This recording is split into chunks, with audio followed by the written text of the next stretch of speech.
A black man was removed from the first-class section of an airplane as if he didn't belong there, without being given a chance to explain himself.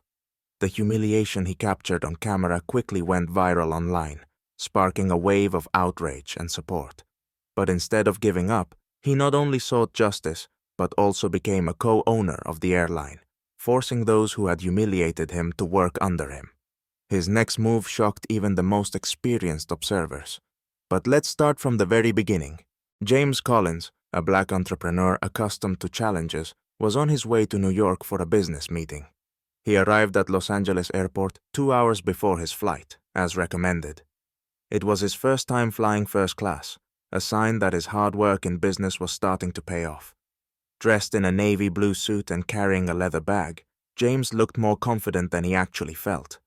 He was well aware that his skin color often led people to perceive him differently, but he tried not to dwell on it. At the check-in counter, the airline employee greeted him with a tense look. Noticing this wasn't an isolated case, James realized their standard "good afternoon" sounded much warmer when directed at other passengers. When he handed over his ticket, the employee checked it several times, frowning silently before handing it back. Internally, James decided to ignore it, attributing it to the stresses of the job. When boarding began, the situation unexpectedly escalated. Approaching the first-class zone, James noticed a flight attendant already looking at him as though he didn't belong. Taking his ticket, she examined it for longer than necessary. "Excuse me, sir, are you sure this is your ticket?" she asked politely, though her tone carried a hint of doubt. James nodded, calmly explaining that he had purchased the ticket himself. She handed his document to another employee, who began typing into a computer. Meanwhile, other passengers started boarding the plane. Feeling the curious gazes directed at him, James tried to maintain his composure, though unease was growing inside him. After a few minutes, he was allowed to board. However, just as he placed his bag in the overhead compartment above his seat, an airline manager approached him. The man, middle-aged with a stern expression, said, "Sir, I need to check your ticket again," as if he couldn't believe James could afford a first-class seat. James calmly handed over his ticket, but the manager remained by the seat, pretending to verify something on his phone. A minute later, the manager stated that they needed to conduct additional checks. Raising his voice slightly, he asked James to step out into the gate area while the other passengers watched the scene unfold. Outside the plane, the manager announced that the ticket was possibly invalid and asked James to wait. Other employees bustled around, checking his name on their computers, but no one seemed in a hurry to explain the situation. When James asked what the problem was, they told him there were some discrepancies. When he directly asked what those discrepancies were, they refused to provide an answer. After 20 minutes and several phone calls, the manager informed James that he would not be allowed to board the flight. "We cannot permit a passenger with questionable details to remain on the flight," he stated formally. When James asked for clarification, he received none. His luggage had already been removed from the plane, and he was advised to contact customer service. James left the airport feeling defeated and humiliated. He couldn't shake the thought that he had been the target not only of a bureaucratic error, but also of clear prejudice. Too many coincidences pointed to the fact that this had happened because of his race. At that moment, he had no idea that what he perceived as a loss would become the catalyst for his greatest victory. Back at home, James opened his laptop and uploaded a video he had managed to record on his phone during the incident. Despite the humiliation, he realized that the only way to draw attention to the injustice was to show what had happened. The video clearly captured the accusations made by the airline manager and his indifferent tone as he ordered James off the plane without any valid reason. James posted the video to his social media accounts, captioning it simply, "When your skin color matters more than your first-class ticket." The post began gaining traction, first among his friends and followers, and then far beyond his immediate circle. In the comments, people expressed outrage, shared their own experiences of discrimination, and voiced their support. Some asked for permission to repost the video, tagging activists and bloggers to amplify the message. By morning, the video had gone viral. A hashtag with James's name started trending. People created clips, adding calls to boycott the airline, and discussed his story on forums. Some pointed out the blatant racism in the employees' behavior, while others demanded an explanation from the airline as to why their manager assumed James didn't belong in first class. At first, the airline tried to ignore the controversy, but the pressure kept mounting. Journalists began commenting on James's post, asking for interviews. Soon, news outlets and television networks were running stories with headlines like, "Black man kicked off plane, racism in elite services." The airline couldn't stay silent any longer. Their official account released a brief statement, calling the incident a misunderstanding and expressing regret for the inconvenience to the customer. However, this attempt to deflect only fueled more outrage. James hadn't planned to become the center of a scandal, but his story took on a life of its own. He received countless messages thanking him for speaking up. People shared his video, adding their own reflections on systemic discrimination. Among them were influential activists and politicians who openly supported James and called for changes in how airlines treat their customers. A journalist from a leading TV network offered James an interview. Though he hesitated, not wanting to turn his personal experience into a spectacle, his friends convinced him that speaking out was an important step. During the interview, he calmly and clearly recounted his story, emphasizing that it wasn't just a one-off incident, but part of a larger systemic issue that affected many people. His words, captured on camera, resonated deeply. The interview heightened public pressure. Social media users demanded not only a public apology from the airline, but also tangible changes. James realized he had not just support, but also an opportunity to make a lasting impact. He began working on a plan that would change the rules of the game forever.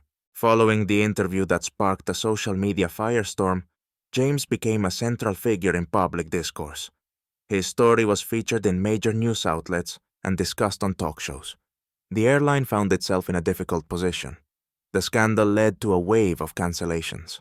Their stock prices plummeted, and competitors wasted no time launching advertising campaigns, emphasizing equality and respect for all customers. James recognized that his story had ignited something larger, but he knew it wasn't enough. With the help of lawyers recommended by activists, he decided not just to seek an apology, but to change the system. They began preparing a lawsuit for discrimination and violation of civil rights. During their investigation of the airline's internal policies, even more shocking facts came to light.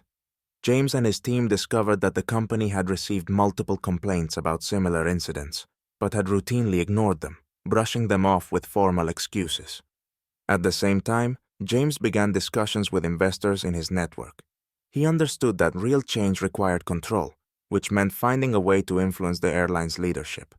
Among his contacts were several prominent business people who already owned shares in the company. With their help, James gained access to discussions with shareholders, marking the beginning of a true battle. Meetings with investors were tense.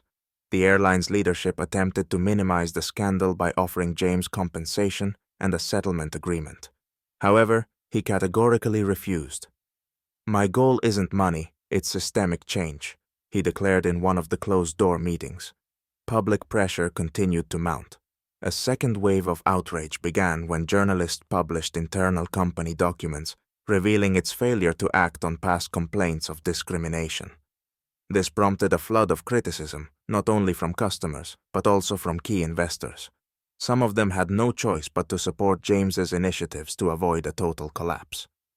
After several rounds of negotiations and mounting public pressure, James and his partners managed to gain control of a significant portion of the company's shares. His name became a symbol of change, and by the end of the week, the airline was forced to announce a leadership overhaul and the implementation of new employee training standards aimed at eradicating discrimination. James didn't stop there. Together with his partners, he initiated the creation of a fund to help people who had suffered from discrimination fight for their rights. He saw this as not just a step toward justice, but an opportunity to inspire others. His perseverance and strategic thinking transformed a personal tragedy into a powerful movement for equality. A week after James secured a stake in the airline and ushered in leadership changes, he decided to return to where the story had begun. the first-class section of a plane. This flight wasn't just a trip. It was a symbol of his triumph over injustice. Walking confidently through the terminal, he felt not only pride, but also the weight of the responsibility now on his shoulders. As he boarded the plane, he noticed a marked change in the employee's demeanor. Instead of wary looks and hidden distrust, there was professionalism and genuine courtesy. Those who had once doubted his right to be there now understood that this man wasn't just a passenger. He was one of the company's owners. James took his window seat, opened his laptop, and began preparing a presentation for a press conference scheduled for the next day. The presentation was the culmination of his fight. In his speech, James spoke about how systemic discrimination not only harms individuals, but also damages businesses.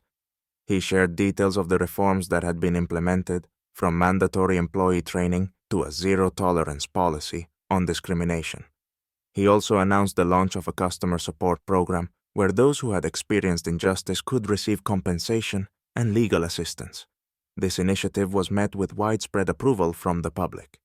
The press conference was attended by journalists as well as activists who had supported James from the beginning. One of them, a well-known attorney, publicly thanked him for refusing to compromise or sell his story for money. For many in attendance, James became not just the hero of this specific incident, but a symbol of the possibility of change when one stands firm. Meanwhile, inside the company, significant restructuring took place. Employees involved in the incident were dismissed, and their positions were filled with people who had undergone rigorous selection processes and shared the company's new values. The leadership came to understand that respect for customers was not just an ethical issue, but the foundation of a successful business. Under pressure from investors, the airline began rebuilding its reputation, using James's story as an example of how mistakes can lead to meaningful change. Despite all the attention and praise, James remained humble. For him, this wasn't a personal victory, but a step toward a more just society. He knew the fight against discrimination didn't end with one company. Together with his partners, he launched a fund to help others who had faced injustice stand up for their rights. The fund was financed by a portion of the airline's profits, and James personally participated in its work. As the flight came to an end, James disembarked and encountered the same manager who had tried to remove him from first class. This time the man looked completely different. Gone was the arrogance, replaced by a look of discomfort. They exchanged a brief glance, and James, without saying a word, simply gave a slight nod. He understood that his actions had spoken louder than any words ever could. James's story became not just an inspiration for millions, but proof that fighting injustice can transform lives and entire systems.